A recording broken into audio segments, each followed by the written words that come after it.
They say Christmas is about family dinners at home. But for millions of Americans, Christmas meant something else entirely. Picture this. December 1978.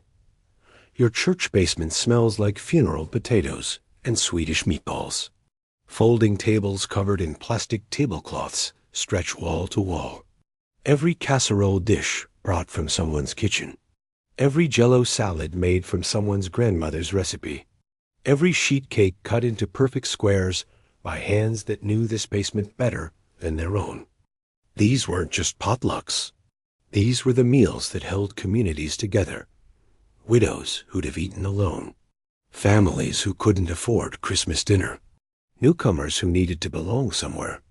Today, I'm taking you back. When church basements fed more people at Christmas than most restaurants. When recipes scaled for 50. When community tasted like casserole. Stay with me. These 25 recipes tell the story of how strangers became family, one covered dish at a time. Number 1. Funeral potatoes.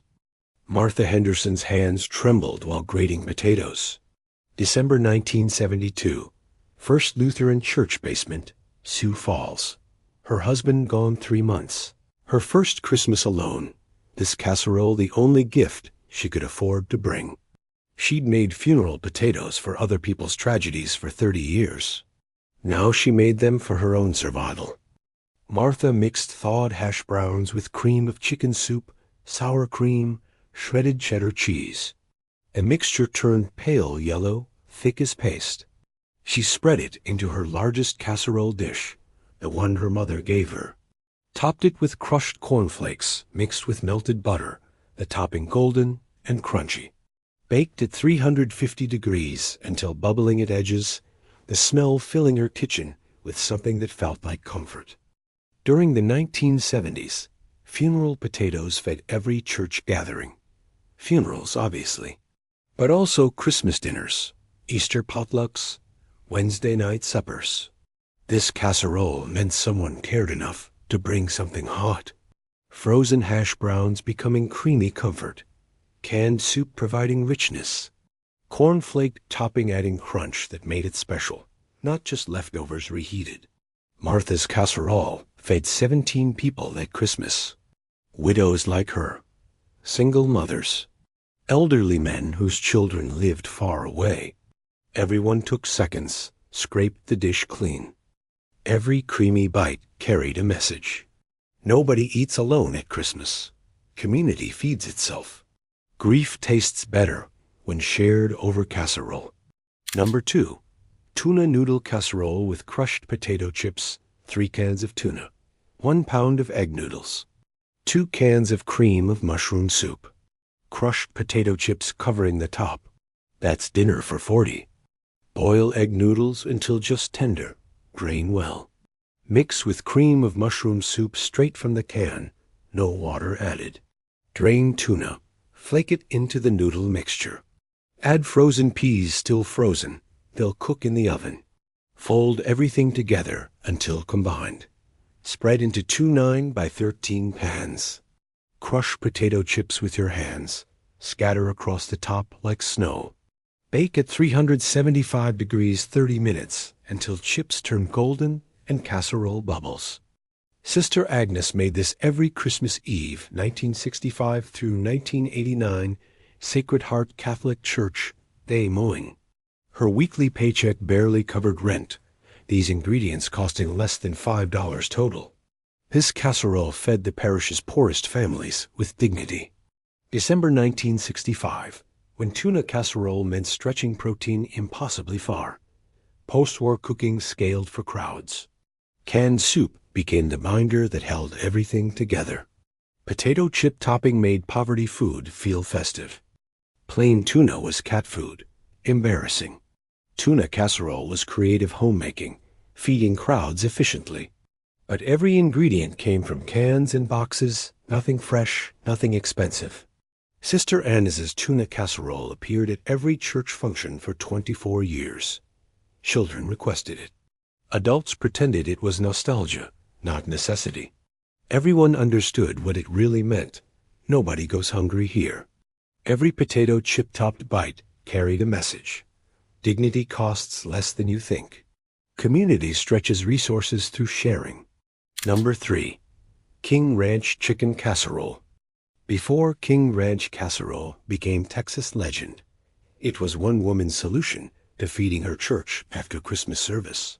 After it appeared at First Baptist Potluck, December 1961, every church in Texas claimed to have invented it. December 1961, Rosa Martinez needed to feed 80 people in Houston. Christmas morning service ending, potluck starting, her reputation as church cook on the line. She had leftover chicken, tortillas going stale, canned soup. She reached for corn tortillas from her kitchen, not flour, not bread. Mexican ingredients feeding Baptist church. This was integration through casserole. Rosa layered torn corn tortillas in a massive roasting pan. She mixed cooked shredded chicken with cream of mushroom soup, cream of chicken soup, Rotel tomatoes with green chiles, the tomatoes adding kick that made Baptist ladies fan themselves. Added sautéed onions and bell peppers, shredded cheddar cheese throughout.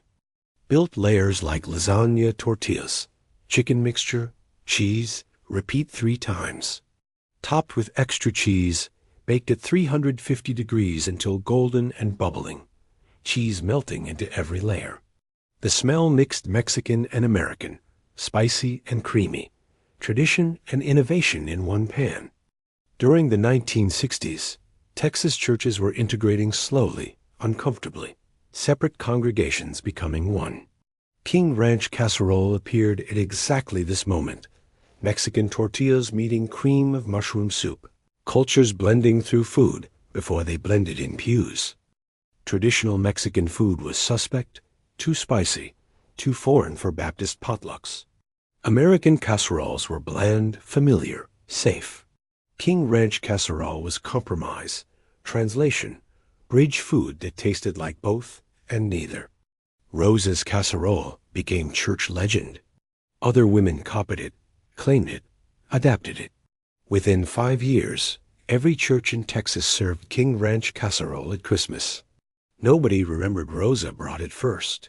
Every cheesy bite carried a message. Community means making room at the table. Integration tastes like layers that blend into something new. Would you bring funeral potatoes to a church potluck? Or does naming a casserole after death feel too honest? Drop a comment. Number 4. Hamburger and rice hot dish. Dorothy Olson needed to feed her church's Christmas dinner. December 1958, Bethany Lutheran, Fargo, North Dakota. 75 people expected. Her grocery budget $30. Her reputation as church treasurer, meaning she understood stretching resources. She bought 5 pounds of ground beef, cheapest cut available. Brown rice cost less than white. Canned vegetables filled out the rest. Dorothy browned ground beef in her largest skillet, breaking it into small pieces. Drained the fat, added chopped onions and celery. Cooked until vegetables softened. Stirred in uncooked brown rice, 2 cans of cream of celery soup, 2 cans of cream of mushroom soup, beef broth from bouillon cubes. The mixture looked gray and unpromising. Poured into 2 roasting pans, covered tight with foil. Baked at 325 degrees for 90 minutes until rice absorbed everything, became tender, turned into something that smelled like comfort. Uncovered, baked 15 more minutes to brown the top slightly. During the late 1950s, hot dish defined Midwestern church cooking. Not casserole, that was too fancy. Hot dish meant practical, economical, one-dish meals that fed crowds without pretension. Fancy casseroles used expensive ingredients. Multiple steps required skill. Hot dish used hamburger, rice, canned soup ingredients every woman could afford, techniques anyone could master. But hot dish fed twice as many people for half the cost. Dorothy's hamburger rice hot dish appeared at every church function for 30 years. Confirmation dinners, funeral luncheons, Christmas potlucks. She made it in her sleep, could estimate ingredients for any crowd size. Every rice-thickened bite carried a message. Practical love feeds more people than fancy love. Community values substance over style. Number 5. Scalloped corn casserole, 2 cans of creamed corn, 2 cans of whole kernel corn, 1 box of Jiffy corn muffin mix, sour cream, butter. That's the recipe that appeared at every church Christmas dinner from 1970 through 1000. Drain whole kernel corn, mix with creamed corn straight from cans. Stir in sour cream and melted butter until smooth. Add entire box of Jiffy mix. Stir just until combined. Don't overmix. Pour into greased 9 by 13 pan.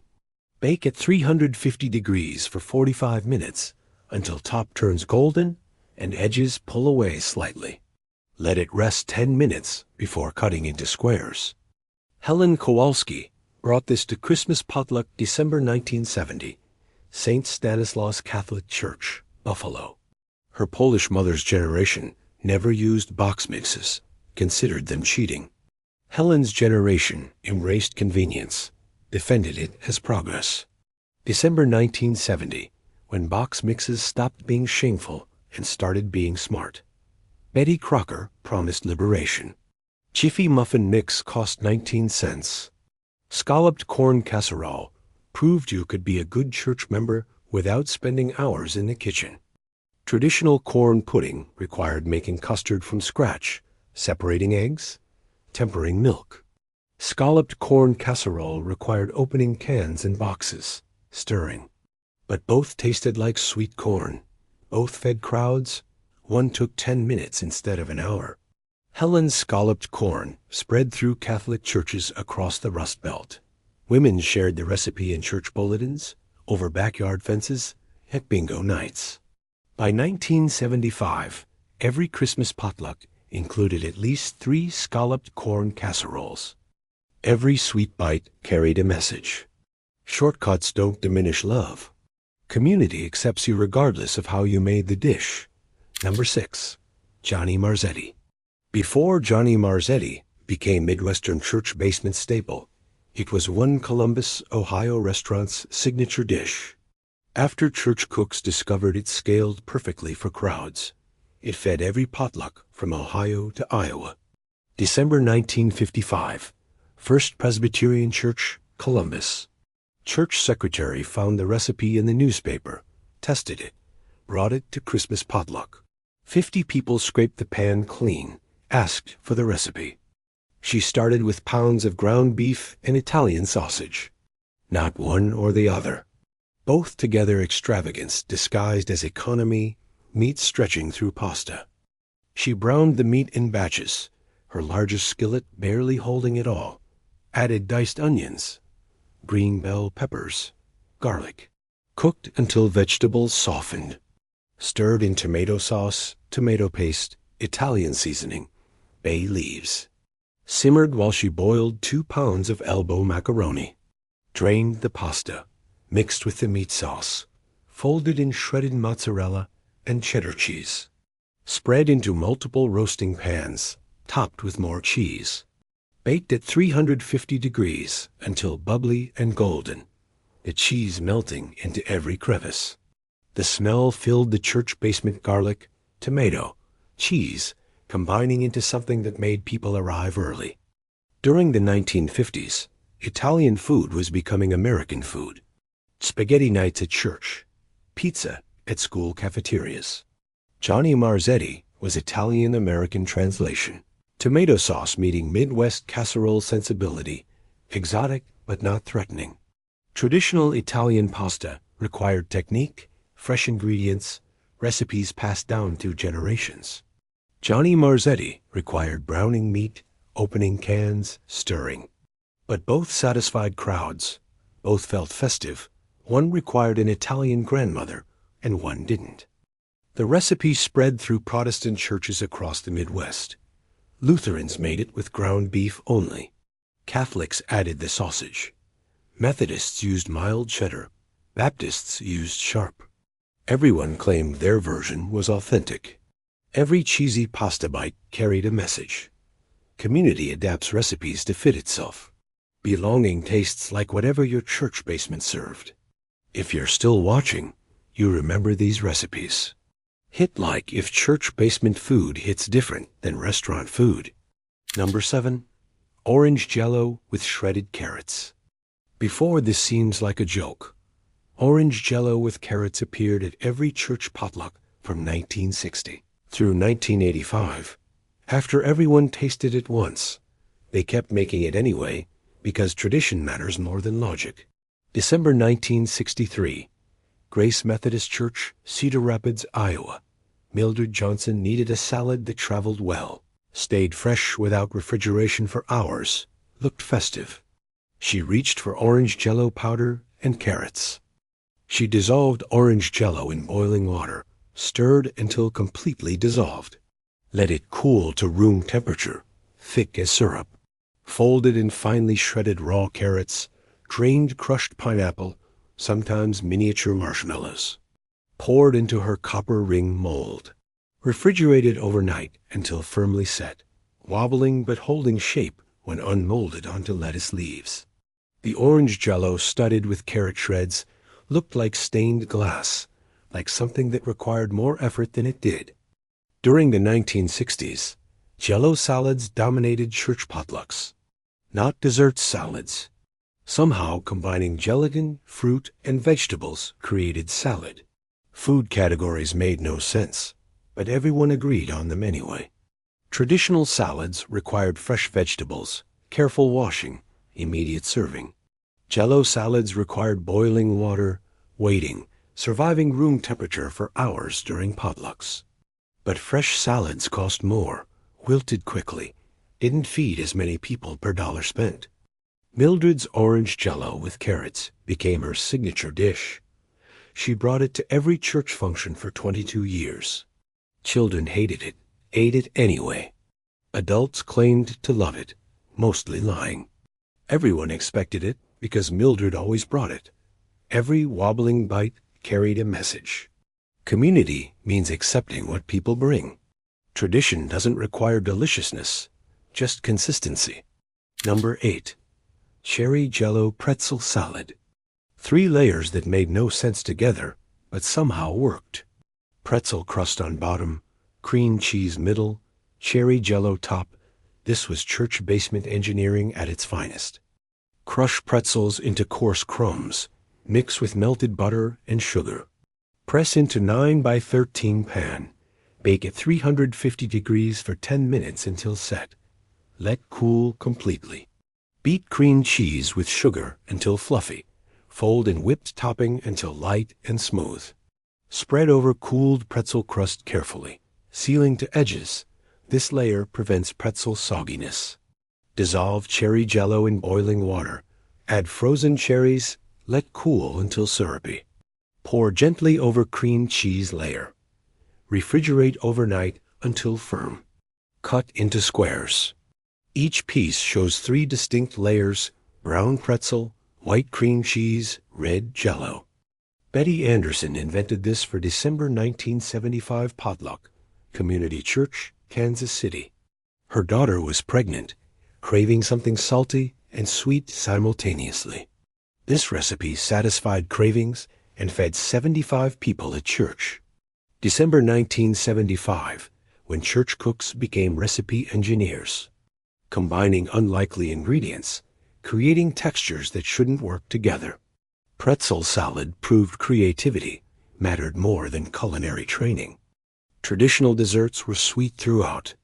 Traditional salads were savory throughout. Pretzel salad was both neither, something new that confused categories but satisfied anyway. But making it required understanding layering technique, or everything dissolved into pink mush. Betty's pretzel salad became church Christmas tradition within 3 years. Other churches stole the recipe. Variations appeared: raspberry instead of cherry, graham crackers instead of pretzels. The formula spread because it solved the problem of making something impressive from cheap ingredients. Every layered square carried a message. Creativity thrives within budget constraints. Community appreciates ingenuity more than expense. Number 9. Lime Jello with pineapple and cream cheese.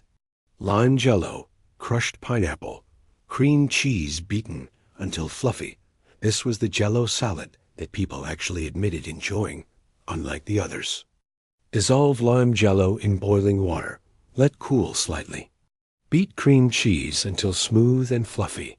Gradually beat in the cooling Jello until completely combined. Fold in well-drained crushed pineapple, maybe chopped pecans for crunch. Pour into bundt mold or 9 by 13 pan. Refrigerate until firmly set.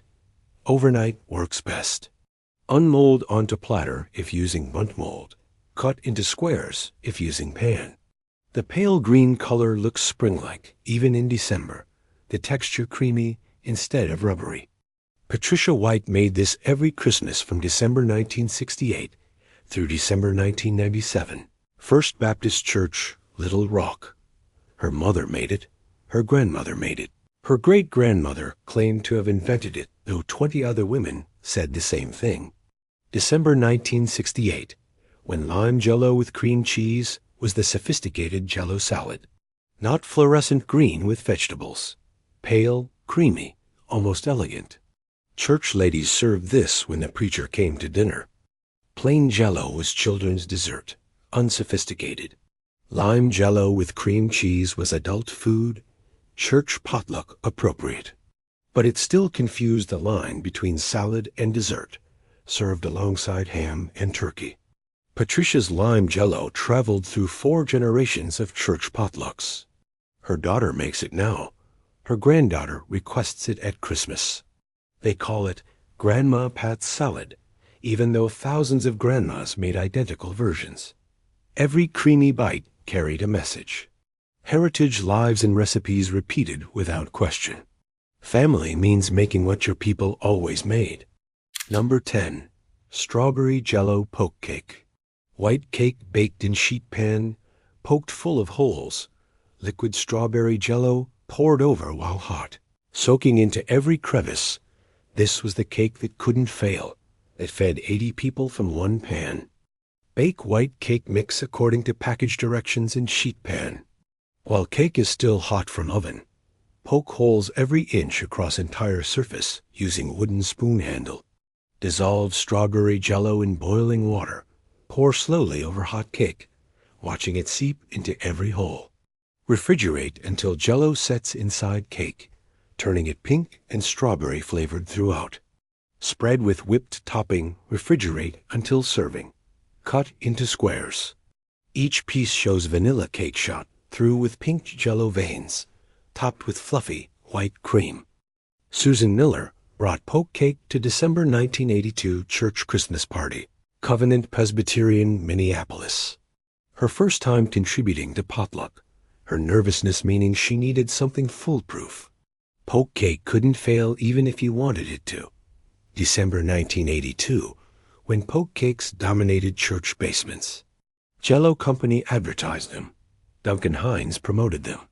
They appeared in every church cookbook published in the 1980s. Traditional cakes required skill, proper mixing, risk of falling or burning.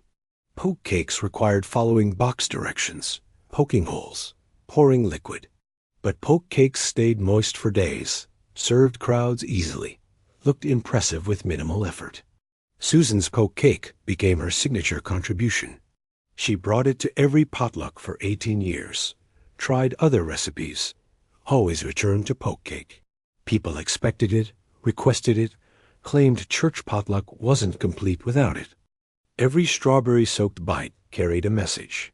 Reliability builds reputation better than creativity. Community values consistency over innovation. Would you eat Jello salad at a church potluck, or has that era passed for good reason? Let me know which Jello creation sounds least terrifying. Number 11. 7-layer salad in glass bowl. 7 distinct layers visible through glass bowl lettuce, peas, eggs, bacon, cheese, tomatoes. Dressing this salad was architecture, engineering, theater before it was food.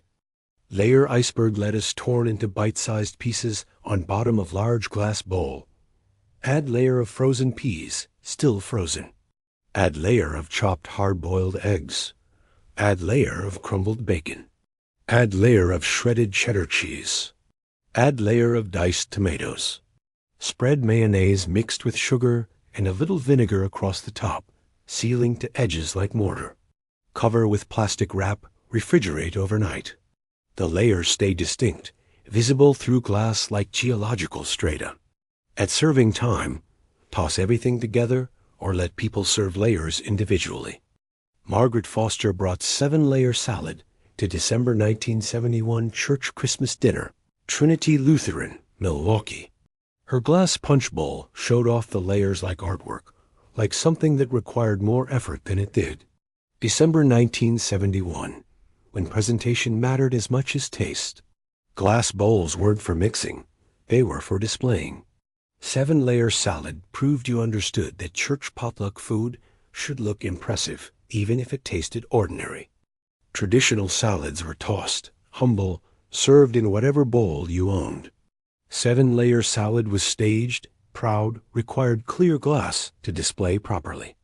But the layers inevitably mixed when served, rendering the visual effect temporary and the effort pointless. Margaret's 7-layer salad appeared at every major church function for 15 years. Other women copied it, competed over who had the most distinct layers. Children loved excavating through layers, eating only bacon and cheese, leaving lettuce and peas untouched. Every layer carried a message. Beauty justifies effort, even when temporary. Community appreciates the attempt more than the result. Number 12. Broccoli cauliflower salad with bacon.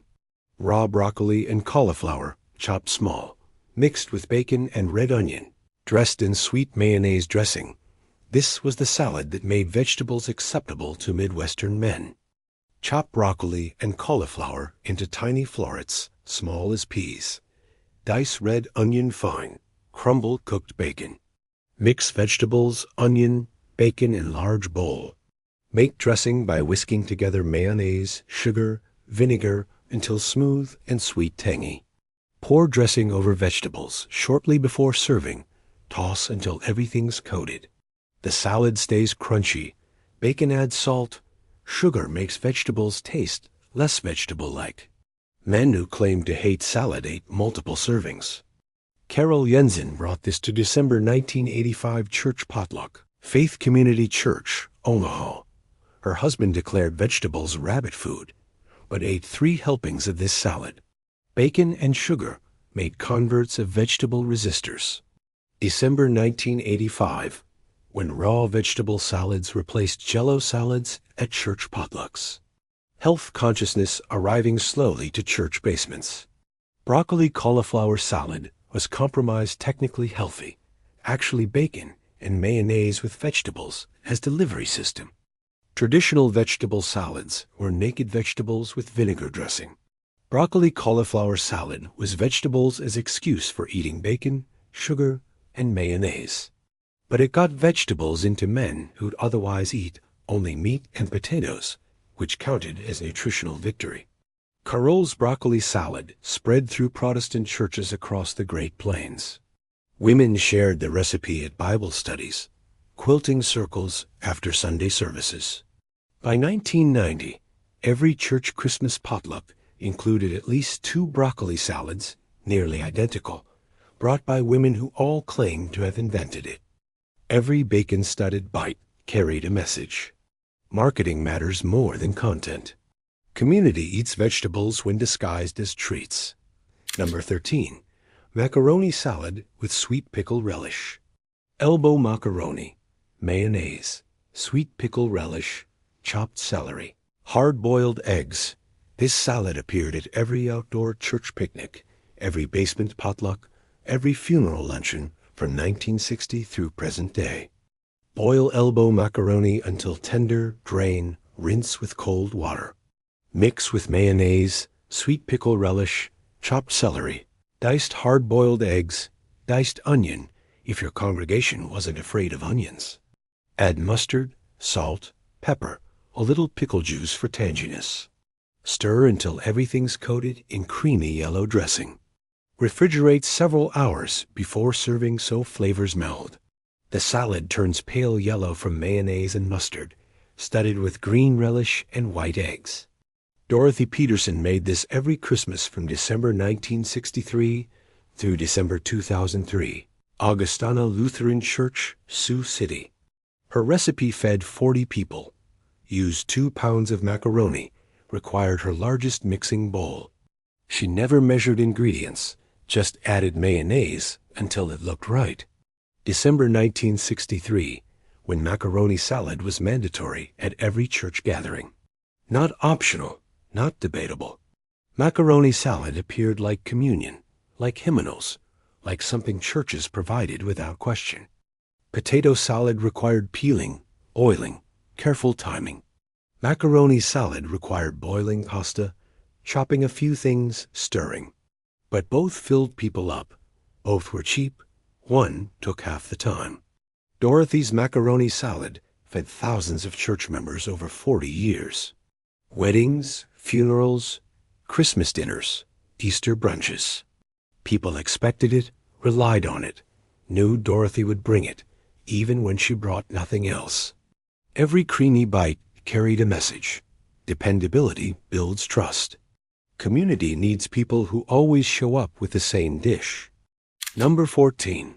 Baked beans with brown sugar and bacon. 3 cans of pork and beans, brown sugar, bacon, onions, ketchup, mustard. This was the side dish that appeared at every church meal regardless of season, regardless of main dish, regardless of logic. Drain pork and beans slightly. Pour into large casserole dish. Mix in brown sugar, ketchup, yellow mustard, diced onions, Worcestershire sauce. Lay strips of bacon across the top like a lattice. Bake at 350 degrees for 90 minutes until bacon crisps and sauce thickens and bubbles. The smell filling the church basement with sweet smoke. The beans turn dark mahogany, sweet savory, thick enough to eat with a fork. The bacon on top becomes church member fighting territory. Everyone wants quarter pieces where bacon crisped best. James Williams made baked beans for every church function from December 1970 through December 1995. Ain Zion Church, Detroit. Only man who regularly cooked for church potlucks, his baked beans legendary, his recipe requested but never shared completely. He always left something out when writing it down, kept one ingredient secret. December 1970, when baked beans bridged racial integration in churches. Soul food technique, long cooking, layered flavors meeting Midwest church basement format. Williams's beans proved Black Southern cooking belonged everywhere, including Lutheran potlucks that invited him after churches merged. Plain pork and beans from cans were bachelor food, sad single-serving meals. Baked beans with bacon were celebration food, community feeding, something that required time and care, even if ingredients came from cans. James's baked beans appeared at Christmas dinners, Easter breakfasts, summer picnics, funeral luncheons. His beans were the only dish people requested by name, the only one that caused actual disappointment when missing. After he died, 5 women claimed to have his real recipe. None tasted quite right. Every sweet bean carried a message. Community creates legends from consistency. Some recipes follow you beyond life. If these recipes make you hungry for church basement food, you're my people. Drop a comment about which casserole your church served. Number 15. Swedish meatballs and crockpot. Frozen meatballs, cream of mushroom soup, beef broth, sour cream. This was the main dish that cooked while church service happened, ready when potluck started. Pour 2 cans of cream of mushroom soup into crockpot. Add beef broth, Worcestershire sauce, garlic powder, onion powder. Stir until smooth. Add frozen meatballs straight from bag, 5 pounds of them. Stir to coat. Cook on low during church service 3 to 4 hours. Right before serving, stir in sour cream for richness and tang.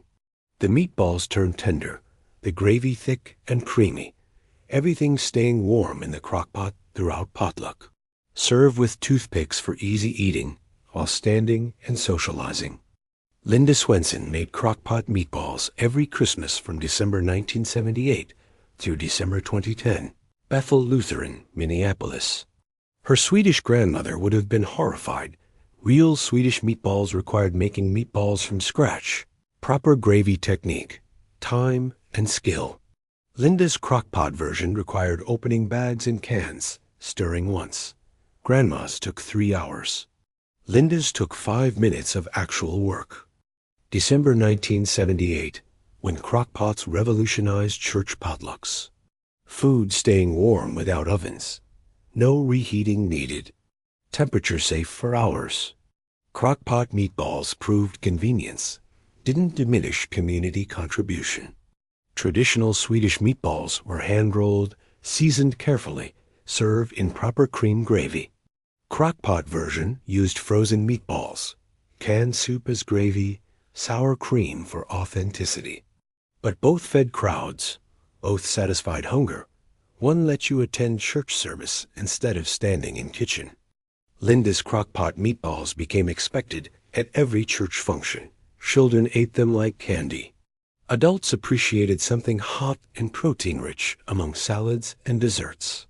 When Linda forgot them once, 3 families asked if she was feeling okay. Every cream-coated meatball carried a message. Tradition adapts to available time. Community values participation more than perfection. Number 16, Sloppy Joes for 50 people. 10 pounds of ground beef, 6 cans of tomato sauce, 3 cups of ketchup, brown sugar, mustard, onions. This was the meal that fed children's Christmas parties, youth group gatherings, after-service meals for decades. Brown 10 pounds of ground beef in massive pot, breaking it into small pieces. Drain excess fat, add diced onions and green bell peppers. Cook until vegetables soften. Stir in tomato sauce, ketchup, brown sugar, yellow mustard, Worcestershire sauce, vinegar, chili powder. Simmer 30 minutes until thick and flavors meld. The mixture turns deep red-brown, smelling tangy sweet. Serve in buns from grocery store bakery, 50 buns stacked in church kitchen. Set out pickles, chips, maybe coleslaw if anyone thought ahead. Pastor Tom Mitchell made Sloppy Joes for church youth group every December from 1982 through 2001. Community Presbyterian, Indianapolis. Only pastor who cooked regularly. His willingness to stand in church kitchen making messy sandwiches for teenagers. Building trust that servants couldn't achieve alone. December 1982, when youth groups needed feeding after Christmas caroling, after service projects, after events that went late. Sloppy Joes were fast, cheap, fed crowds efficiently. Every kid ate them regardless of pickiness. Restaurant meals cost money most families didn't have. Pizza delivery required phones and planning. Sloppy Joes required browning beef, opening cans, simmering. But they fed 50 kids for $30, kept them at church building instead of scattering home. Pastor Mitchell's Sloppy Joes became legendary among church youth. Adults remembered them years later, claimed they tasted better than their own mother's versions. The recipe was ordinary. The memory was eating messy sandwiches together in church basement, belonging somewhere, being fed by someone who cared. Every messy bite carried a message. Ministry happens in church kitchens as much as pulpits. Community forms around shared meals more than shared beliefs. Number 17, pulled pork BBQ sandwiches. Pork shoulder in crockpot, bottle of BBQ sauce, hamburger buns. This was the Christmas after-service meal that required starting Saturday night, cooking overnight, arriving Sunday with meat that fell apart when touched. Place pork shoulder in crockpot, season with salt, pepper, garlic powder, onion powder. Add half a bottle of BBQ sauce, maybe some root beer or Dr. Pepper for sweetness. Cook on low 12 to 16 hours overnight. By morning, the meat falls apart with fork. Shred it in the crockpot, mix with more BBQ sauce. Keep warm on low throughout church service. Serve on cheap hamburger buns, stack of pickles alongside. Maybe coleslaw if someone brought it. Robert Johnson made pulled pork for December church dinners from 1985 through 2005. Greater Hope Baptist Church, Memphis. His Memphis-style BBQ showing up at church potlucks caused initial controversy. Was BBQ appropriate for church? His pastor settled it. Jesus fed 5,000 with what he had. Robert fed 200 with pork shoulder and crockpot. December 1985, when crockpot cooking met Southern BBQ tradition. Real BBQ required smokers, hours of tending, technique passed through generations. Crockpot BBQ required placing meat in pot, going to bed. But both fed crowds, both satisfied. One required expertise and equipment most church members lacked. Traditional church meals were casseroles, safe dishes, nothing that caused debate. Robert's pulled pork was bold, flavorful, undeniably Southern in churches trying to be respectable. But after first taste, objections disappeared.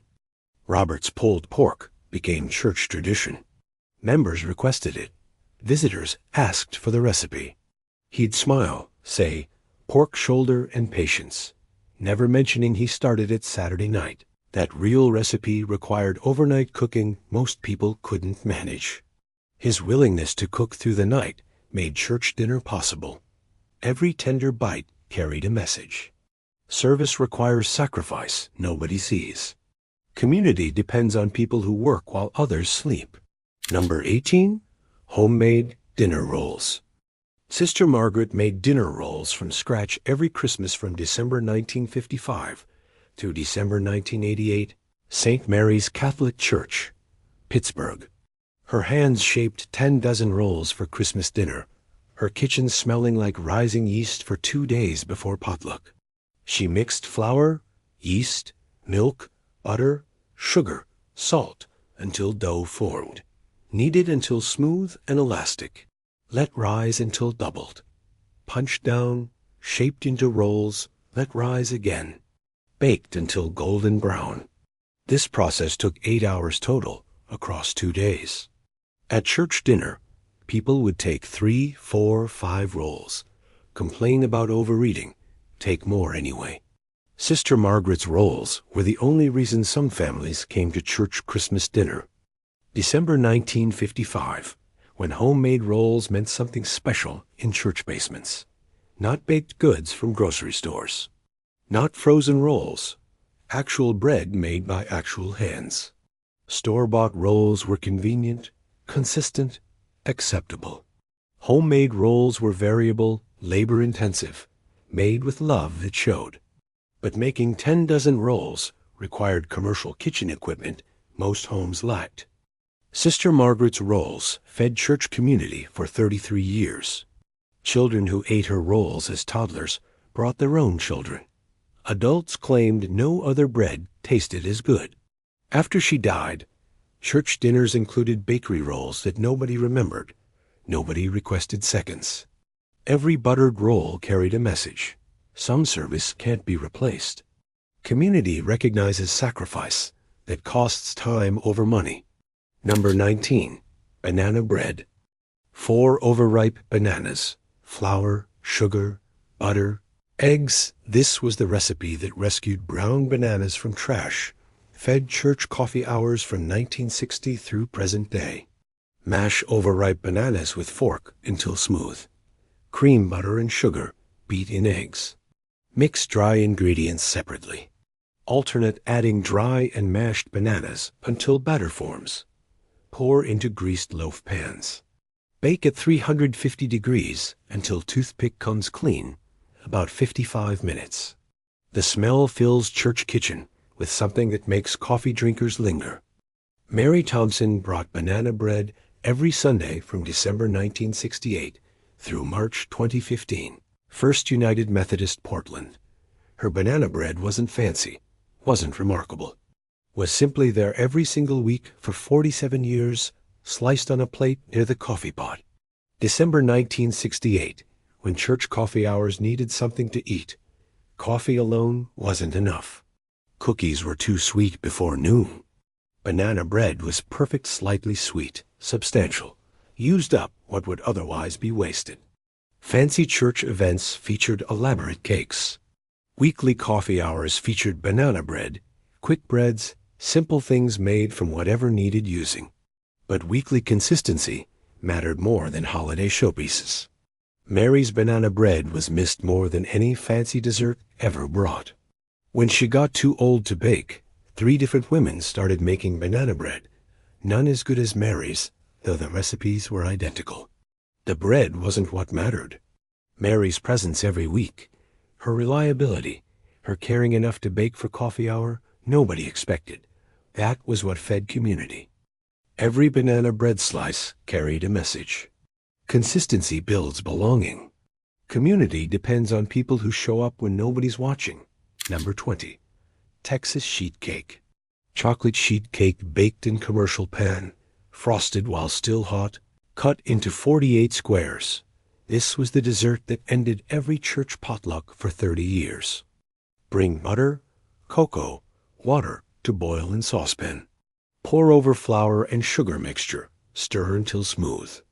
Add eggs, buttermilk, baking soda, vanilla. Pour into greased 18 by 26 sheet pan.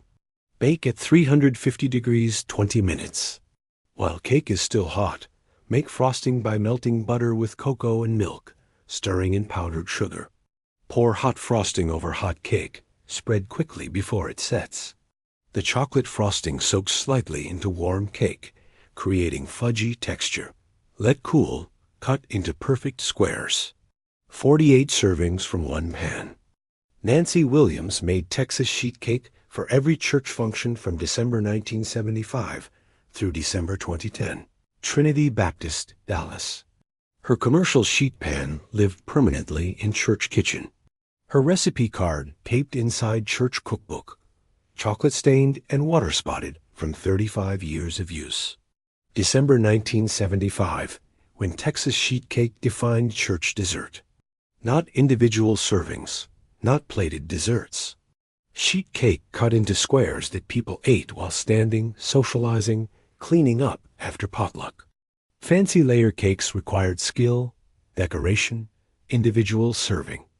Sheet cake required mixing, baking, cutting straight lines.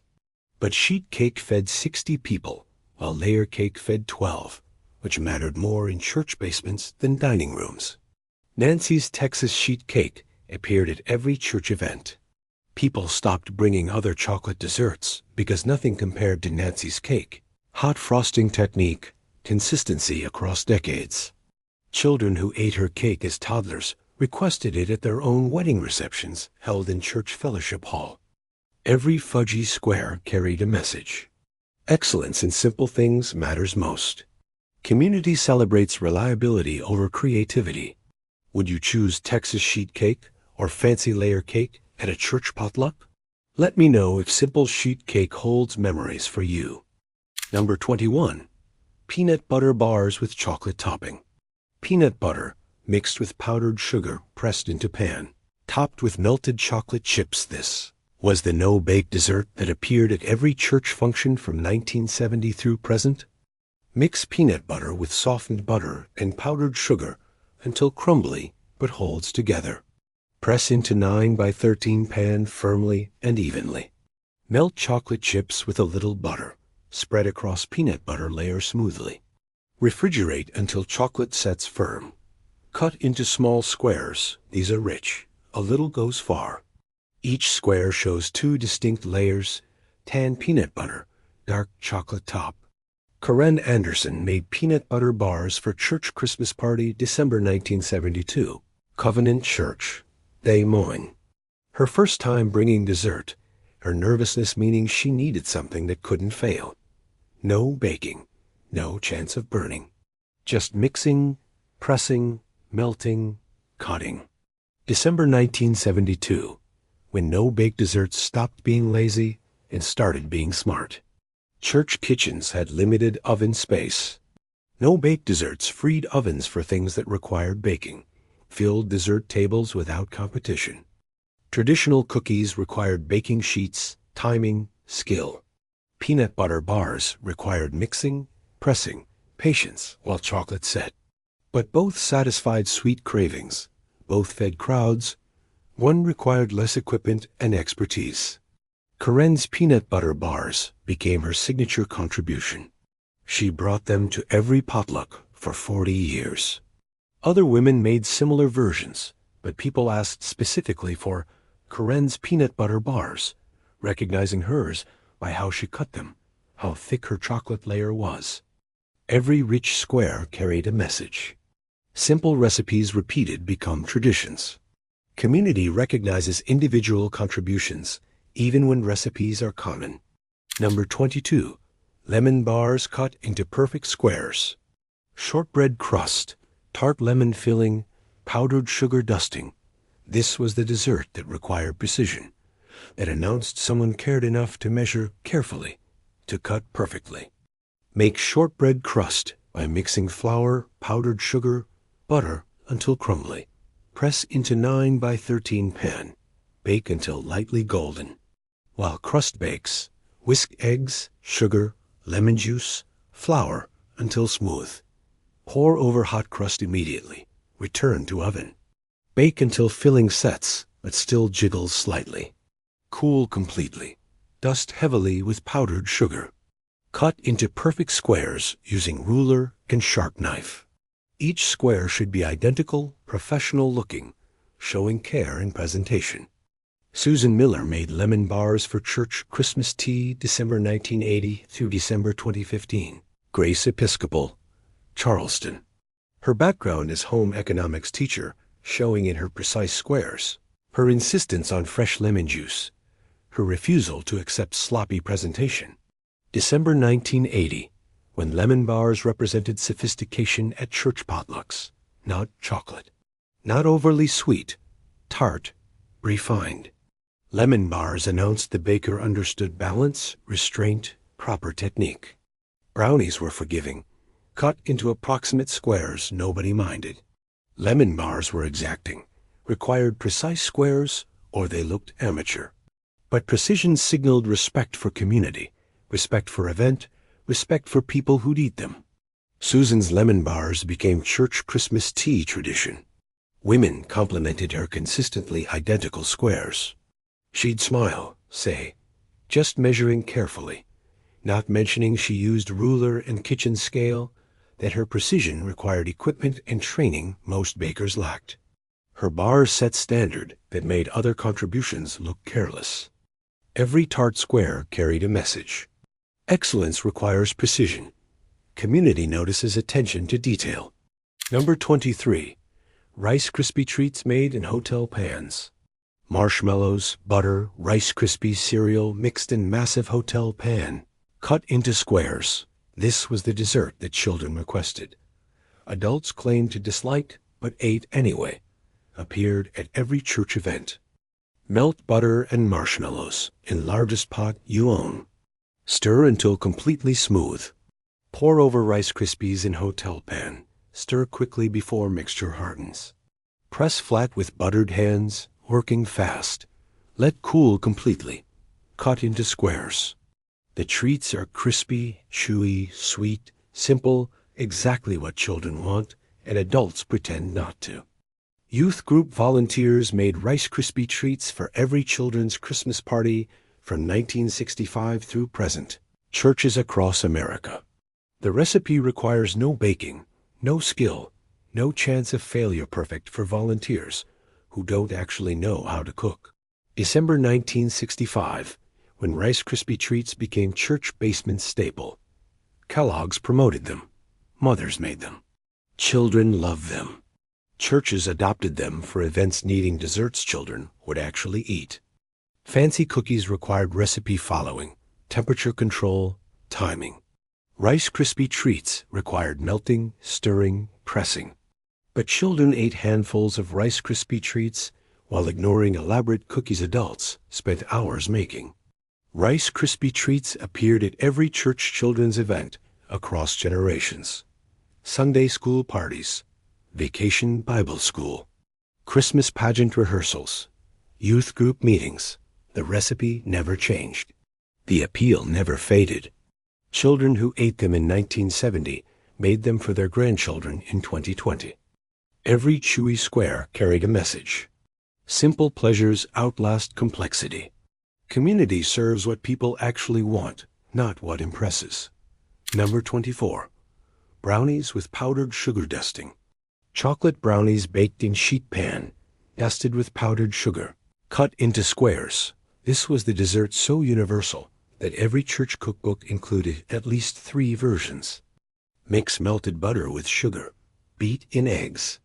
Add cocoa powder, flour, vanilla, salt. Pour into greased 9 by 13 pan. Bake at 350 degrees until toothpick comes out with moist crumbs. About 25 minutes. Let cool completely. Dust heavily with powdered sugar. Cut into squares. The brownies are fudgy, rich, chocolate-forward, perfect with coffee. Every church had a Brownie Lady from 1960 through present. The woman who always brought brownies, whose brownies people expected, whose brownies would be genuinely missed if absent. December 1960s through present, when brownies were church dessert constant, not trendy, not exciting. Simply reliable, satisfying, universally acceptable. Brownies offended nobody, pleased everyone, required moderate skill. Fancy desserts impressed but intimidated. Brownies welcomed. Anyone could make adequate brownies. Excellent brownies required understanding oven temperature, knowing when to underbake slightly, accepting that perfection comes from repetition. Church Brownie Ladies earned their title through consistency across years. Betty's brownies, Margaret's brownies, Susan's brownies. Everyone knew whose brownies were whose they preferred, whose they'd eat seconds of. Brownies weren't about the recipe. They were about the person who brought them faithfully. Every fudgy square carried a message. Reliability builds affection. Community remembers who shows up consistently. Number 25. Snickerdoodle Cookies. 10 dozen Snickerdoodle cookies rolled in cinnamon sugar. This was the recipe that required making 10 batches. Using every cookie sheet owned, filling church kitchen with cinnamon smell that made people arrive early. Cream butter and sugar, beat in eggs and vanilla. Mix flour, cream of tartar, baking soda, salt. Combine wet and dry until dough forms. Roll dough into walnut-sized balls. Roll in cinnamon sugar mixture. Place on cookie sheets. Bake at 350 degrees until edges set but centers still soft. The cookies crackle on top, stay chewy inside, taste like cinnamon and sugar and butter. 10 dozen cookies requires 5 batches, 3 hours of continuous baking. Martha Peterson made 10 dozen snickerdoodles for church Christmas cookie exchange every December from 1970 through 2005, First Lutheran, Madison. Her kitchen smelled like cinnamon for days before exchange. Her husband claimed to hate cookies, but ate 2 dozen before she could package them. December 1970, when cookie exchanges defined church Christmas. Women baking dozens of cookies, exchanging them, going home with variety they couldn't achieve alone. Snickerdoodles were exchange staples simple enough to make in quantity, special enough to feel like gift. Fancy decorated cookies took hours per dozen. Snickerdoodles took minutes per batch, but making 10 dozen tested endurance. But cookie exchanges required bringing enough to share with 30 women, quantity mattering more than complexity. Martha's snickerdoodles were always requested first at exchange. Women grabbed her cookies before others, claimed her recipe made them taste better, though everyone used identical recipe. The difference was Martha's willingness to make 10 dozen, her consistency across 35 years, her presence at every exchange. Every cinnamon-coated cookie carried a message. Generosity measures itself in dozens. Community remembers who gives abundantly. 25 recipes, and 25 reminders of how communities once fed each other through church basements, potlucks, and casseroles made with love more than money. These dishes weren't just food. They were comfort, welcome, a place to belong. They showed up when people needed help, companionship, or simply a warm meal. Maybe we don't need to revive every recipe, but we could revive the spirit. Showing up, feeding others, making room at the table. Tell me which church basement dish you remember, or the one your grandmother always brought. I'd love to hear your story. And if you made it through all 25, hit subscribe. Community, after all, still tastes like a warm casserole shared by caring hands. May your holidays be full of shared meals and the feeling of being held by a community that cares.